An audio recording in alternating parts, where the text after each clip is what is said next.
Wakati naendelea kuomba mida ya jioni, Roho wa Mungu akaniambia tuiombee sana tarehe 28 ya mwezi wa 10 mwaka 2025.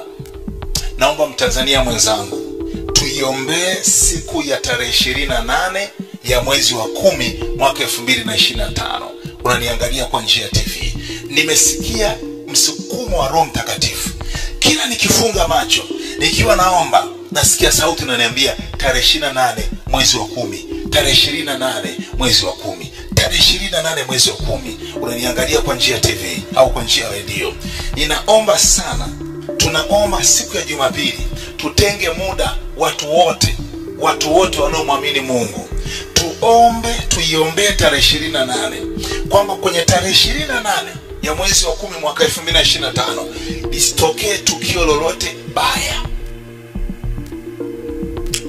Narudia tena, Watanzania wote, wana maombi wote, tuiombee sana tarehe 28 ya mwezi wa 10, ili chochote kibaya kilichopangwa kutokea kwenye nchi hii kisitokee. Amen. Tarehe 28 ya mwezi wa 10, tuiombee sana tarehe 28 mwezi wa 10 mwaka 2025, ili chochote kibaya kilichopangwa cha aibu, kilichopangwa kibaya, kilichopangwa cha kifo kisitokee katika nchi yetu ya Tanzania. Tarehe 28 ya mwezi wa 10, tuiombee sana tarehe 28 mwezi wa 10 mwaka 2025, ili chochote kibaya kilichopangwa cha aibu, kilichopangwa kibaya, kilichopangwa cha kifo kisitokee katika nchi yetu ya Tanzania. Kilichopangwa cha kifo kisitokee katika nchi yetu ya Tanzania. Kilichopangwa cha kifo kisitokee katika nchi yetu ya Tanzania.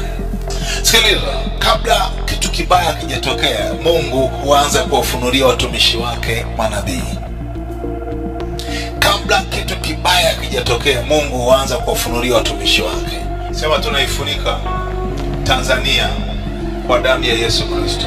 Sema tena, tunaifunika nchi ya Tanzania kwa damu ya Yesu Kristo. Sema, tunazungushia damu ya Yesu Kristo kwenye mipaka yote ya Tanzania. Sema, tunaizungushia mipaka yote ya Tanzania damu ya Yesu Kristo. Nyosha mkono. Tunaiombea Tanzania. Tunaiombea nchi hii. Tunaiombea hii nchi. Yesu Kristo, ukairehemu hii nchi ya Tanzania. Yesu Kristo, ukaiponye hii nchi ya Tanzania katika jina la Yesu Kristo. Sema amen. Hakikisha umesubscribe, comment, like na kushare. Mseto Media, we connect everywhere.